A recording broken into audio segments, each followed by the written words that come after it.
Assalamualaikum warahmatullahi wabarakatuh, Mitra Kominfo dimanapun Anda berada. Senang sekali saya Mila Atiki bisa menjumpai Anda dalam program Kabar Gorontalo Sepekan.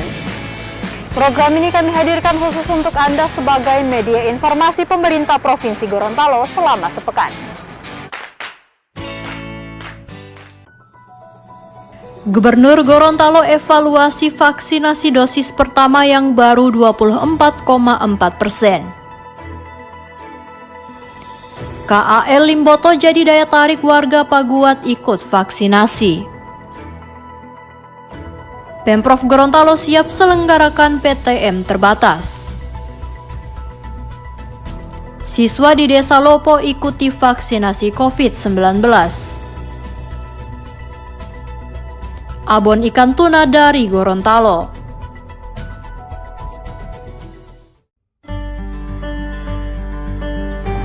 Gubernur Gorontalo Rusli Habibie mengevaluasi vaksinasi dosis pertama yang hingga 29 Agustus 2021 baru mencapai 24,4%. Dari total 938.409 sasaran, baru 229.289 orang yang divaksin.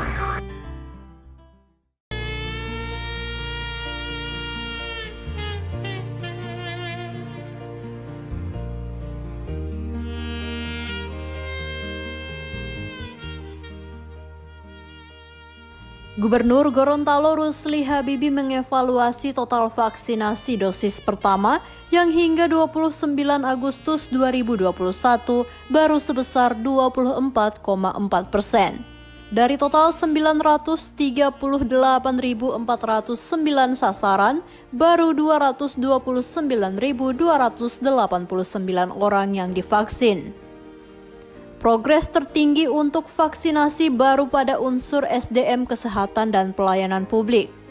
SDM Kesehatan untuk dosis pertama dan kedua yakni 93,53% dan 85,34%, sementara pelayanan publik lebih tinggi yakni masing-masing dosis pertama dan dosis kedua yakni 140,06% dan 78,94%. Menanggapi data tersebut, Gubernur Gorontalo Rusli Habibie mengaku cukup terkejut. Jumlah penduduk yang tidak sampai 1 juta orang yang harus divaksin namun progresnya masih rendah. Sebagai langkah konkretnya, Gubernur Rusli akan membagi tim monitoring yang diketuai oleh masing-masing pimpinan Forkopimda baik Kapolda Gorontalo dan Rem 133, Kajati, Kabinda, Ketua Pengadilan Tinggi dan sebagainya.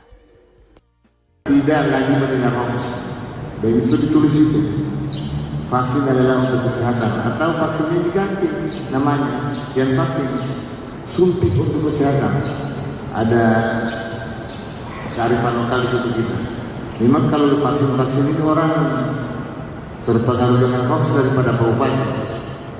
Jika menurut data pemerintah pusat, progres vaksinasi dosis pertama Gorontalo masuk 10 besar secara nasional. DKI Jakarta, Bali, dan Kepri berada di urutan 3 teratas. Vaksinasi dosis pertama menempatkan Gorontalo di urutan 14 nasional. Rata-rata nasional untuk dosis pertama dan dosis kedua yakni 27,21% dan 15%.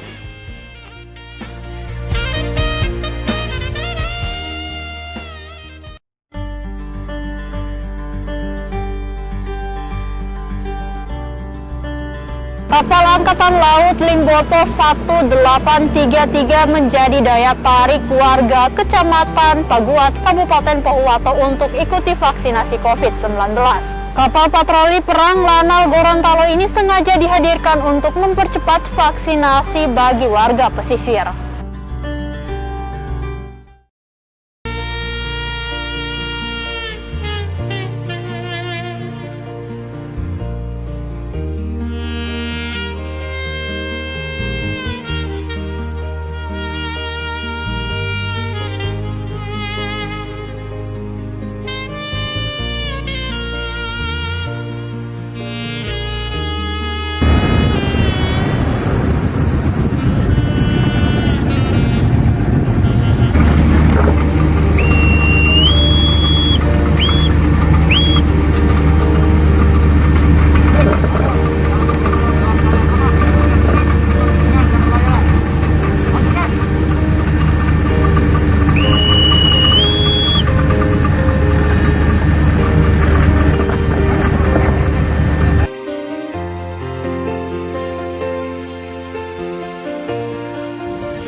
Kapal Angkatan Laut Limboto 1833 jadi daya tarik warga Kecamatan Paguat, Kabupaten Pohuwato untuk ikut vaksinasi COVID-19 pada Rabu 1 September 2021. Kapal patroli perang milik Lanal Gorontalo sengaja dihadirkan untuk mempercepat vaksinasi bagi warga pesisir. KAL Limboto 1833 yang ditumpangi Gubernur Gorontalo Rusli Habibie dan Rem 133 Kolonel Infanteri Amrin Ibrahim dan Lanal Letkol Laut Homa Sugama, Kabinda Suryono bersandar di Pelabuhan Bumbulan, Kecamatan Paguat sekitar pukul 10 waktu Indonesia Tengah. Di sekitar lokasi sudah ada ratusan siswa-siswi SMA dan warga yang mengantre untuk divaksin. Vaksinasi di atas kapal dilakukan simbolis kepada 5 siswa utusan Satya Karya Pramuka Bahari. Mereka diperiksa kondisi kesehatan sebelum divaksin yang disaksikan oleh Gubernur Rusli dan unsur Forkopimda. Rusli mengaku puas dengan vaksinasi siang itu. Ia menilai jika semua elemen pemerintah bersatu mulai dari provinsi, kabupaten dan kota, kecamatan, desa hingga TNI Polri, maka vaksinasi bisa sukses. Semua komponen turun selesai 1 bulan. Saya yakin, asalkan Pemda, baik provinsi, kabupaten, kota, sampai tingkat desa, dan semua komponen TNI Polri dikerahkan, seperti tadi saya lihat, insya Allah 1 bulan ini kita akan mencapai 80%, minimal 80%. Jadi ini semua kompak begitu ya, Kompak. masuk AL ya? Harusnya kompak, seperti yang dipertontonkan tadi. Anak-anak pramuka sukarela datang. Ya itu karena perannya kepala desa juga kita nggak bisa lepaskan, mengajak masyarakatnya, Pak Camat, warga kota. Dan ke Pohuwato juga kabarnya kasih sembako Pak 5 kilo, itu bagaimana? Iya. Ada dari pusat, dari Semarang pusat, dari provinsi, dari APBD kabupaten kota ada. Tinggal bagaimana kita mengedukasi masyarakat, meyakinkan masyarakat dan melawan hoax.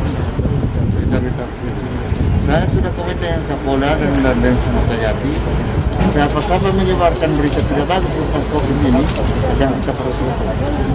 Saya sudah katakan Pak Kapolda dan segera diproses. Lebih kurang 300 siswa dan warga setempat hadir di lokasi.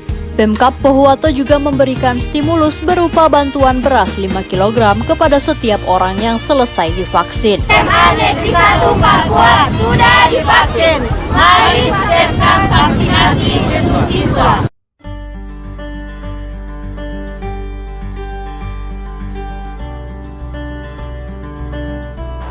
Pemerintah Provinsi Gorontalo siap menyelenggarakan pembelajaran tatap muka atau PTM terbatas di SMA, SMK, dan SLB. Pada tahap awal akan dipilih sekolah yang siap di setiap kabupaten kota untuk menjadi percontohan penyelenggaraan PTM terbatas.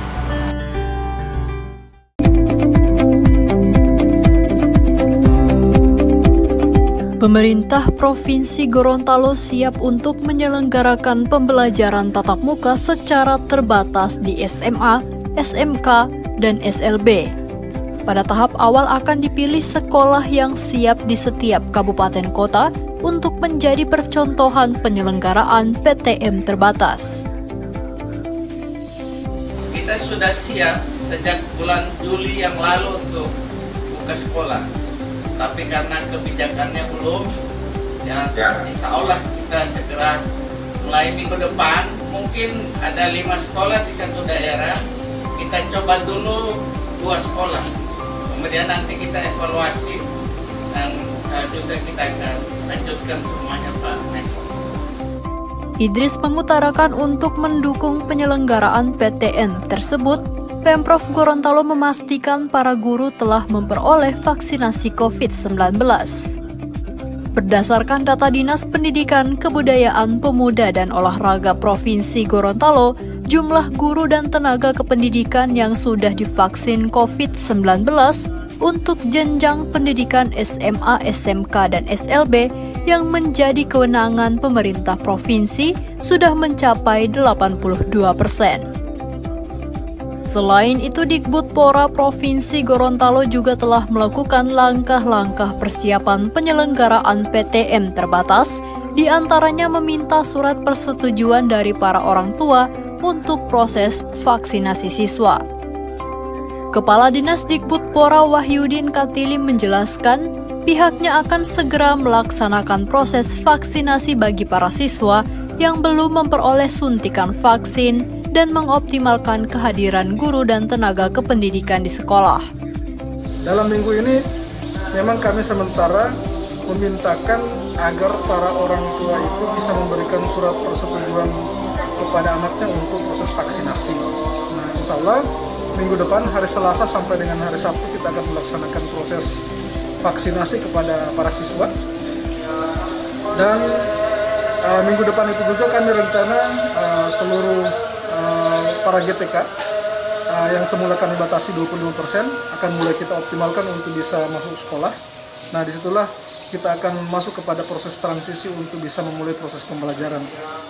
Wahyudin menambahkan penyelenggaraan PTM terbatas di sejumlah sekolah percontohan akan terus dipantau dan diamati untuk mengantisipasi hal-hal yang tidak diinginkan. Hasil pemantauan itu nantinya akan menjadi dasar untuk melaksanakan PTM di sekolah lain.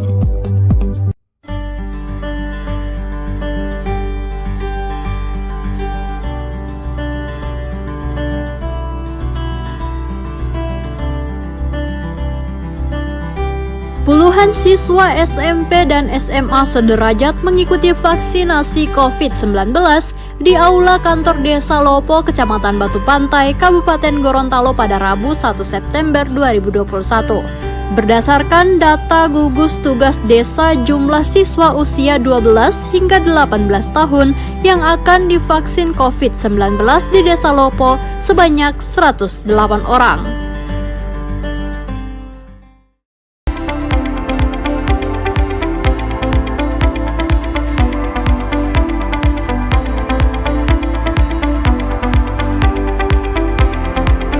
Puluhan siswa SMP dan SMA sederajat mengikuti vaksinasi COVID-19 di Aula Kantor Desa Lopo, Kecamatan Batu Pantai, Kabupaten Gorontalo pada Rabu 1 September 2021. Berdasarkan data gugus tugas desa, jumlah siswa usia 12 hingga 18 tahun yang akan divaksin COVID-19 di Desa Lopo sebanyak 108 orang. 3 siswa kelas 8 MTS Bahrul Ulum Batu Pantai masing-masing Niken Ayu Umar, Hadijah Taib, dan Nur Hayati Kaharu mengemukakan alasan yang sama mengikuti vaksinasi COVID-19, yaitu ingin segera mengikuti pembelajaran tatap muka atau PTM. Vaksinasi bagi siswa dan guru menjadi salah satu syarat untuk penyelenggaraan PTM. Pada pelaksanaan vaksinasi tersebut, para siswa diwajibkan untuk didampingi oleh orang tuanya masing-masing. Ketiga siswa itu mengatakan tidak merasakan apa-apa setelah disuntik vaksin COVID-19. Ketiganya bahkan mengajak seluruh teman-temannya untuk segera mengikuti vaksinasi. Apa yang Tino rasa setelah vaksin tadi, dia ada suntik tadi? Tidak rasa apa-apa. Kalau Tino sama, tidak rasa apa-apa, tidak pusing, tidak rasa sakit itu bukan suntik, tidak.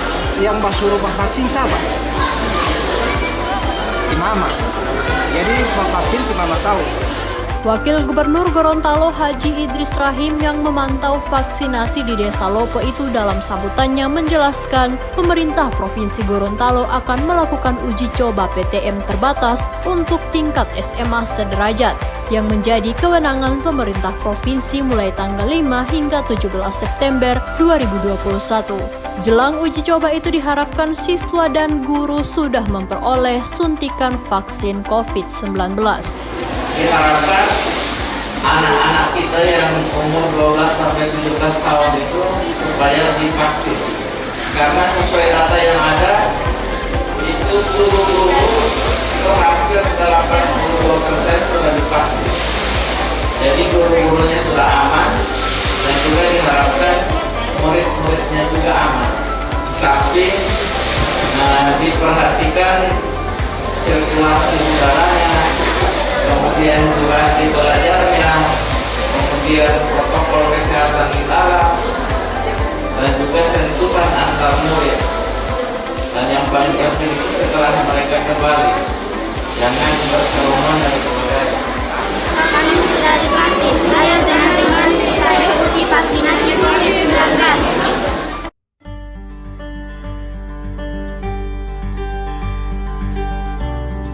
Mitra Kominfo, sebelum menutup jumpa kita pada edisi kali ini, berikut kami hadirkan informasi yang datang dari salah satu UMKM yang telah mampu bertahan di masa pandemi COVID-19 ini, yakni Bilal Mekar Snack. Mitra Kominfo, itulah beberapa informasi yang dapat kami sajikan hari ini. Semoga bisa bermanfaat. Dan jangan lupa untuk like, komen, share, dan subscribe channel dari pemerintah Provinsi Gorontalo. Saya Mila Atiki dan tim undur diri. Assalamualaikum warahmatullahi wabarakatuh.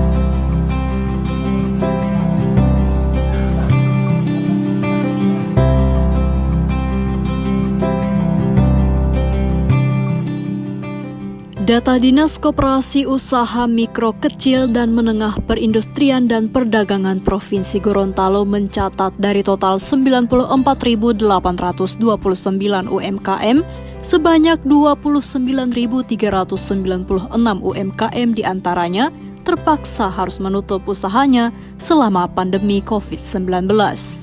Faktor bangkrutnya UMKM tersebut antara lain disebabkan oleh biaya produksi yang tidak sebanding dengan keuntungan penjualan, harga bahan baku kian mahal, serta terbatasnya modal usaha.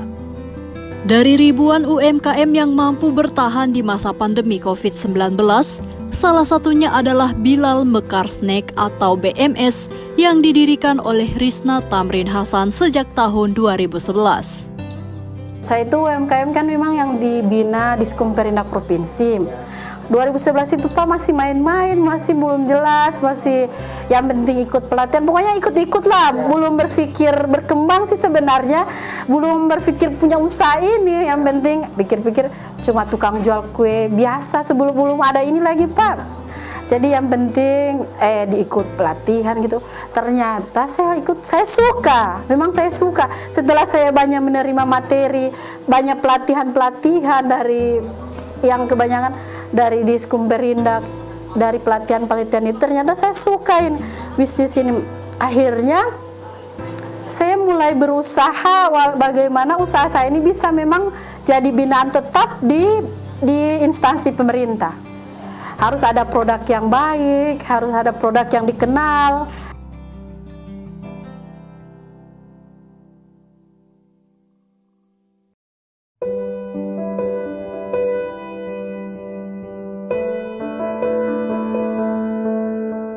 Pada awal pandemi melanda Gorontalo, UMKM yang berada di Kelurahan Bulotadaa, Kecamatan Sipatana, Kota Gorontalo ini mengalami penurunan omset sebesar 75%. Penghasilan rata-rata per bulan yang sebelumnya berkisar antara 30 juta rupiah hingga 35 juta rupiah turun drastis menjadi 7,5 juta rupiah hingga 9 juta rupiah per bulan.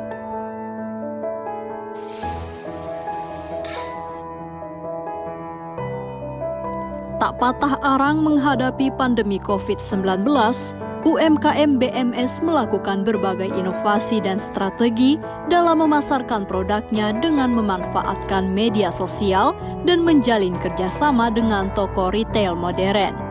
Saya promosi, saya ada jualan online kan, saya ada di Shopee, ada di Bukalapak juga. Baru saya ada marketing yang dibuat kemarin itu pas online itu Padi UMKM.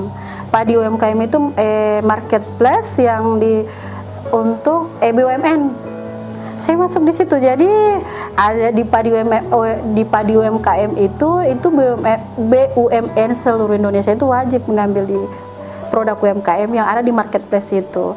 Perlahan dan pasti UMKM yang terkenal dengan produknya berupa abon ikan tuna, panada tore, sambal sagela dan ikan tuna mulai bangkit dan tumbuh.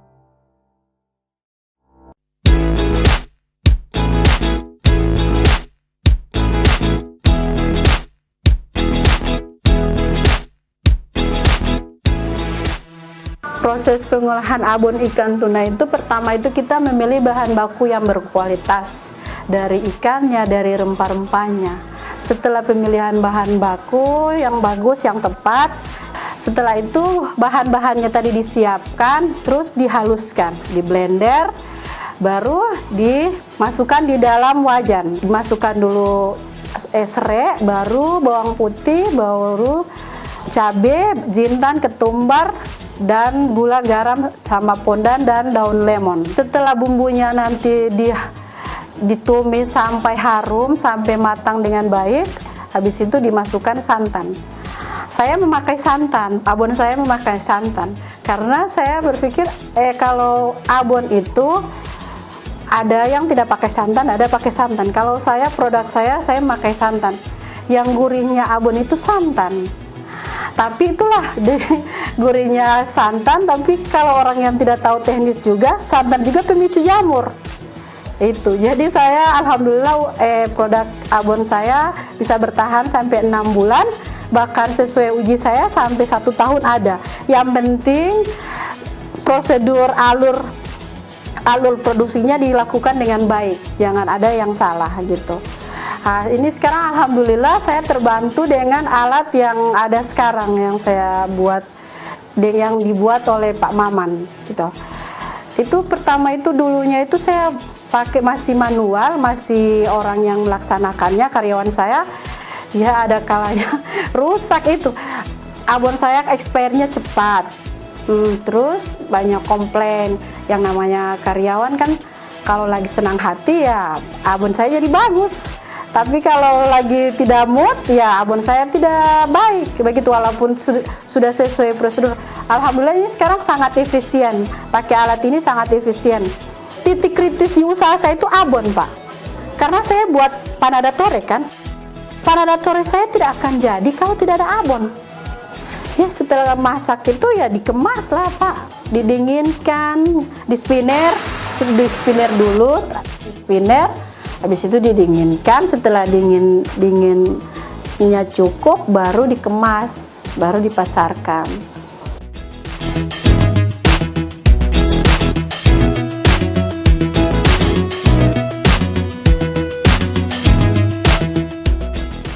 Dalam 3 bulan terakhir tercatat omsetnya naik hingga mencapai 25 juta rupiah sebulan. Permintaan abon ikan tuna pun semakin meningkat. Dalam seminggu, UMKM BMS 3 kali memproduksi abon ikan tuna dengan kapasitas sekali produksi sebanyak 10 kg ikan tuna yang menghasilkan 50 kemasan abon yang setiap kemasannya berisi 100 gram abon ikan tuna. Abon ikan tuna yang memiliki 4 varian rasa yaitu orisinal, pedas, kare, dan yiloni dijual dengan harga Rp25.000 per kemasan.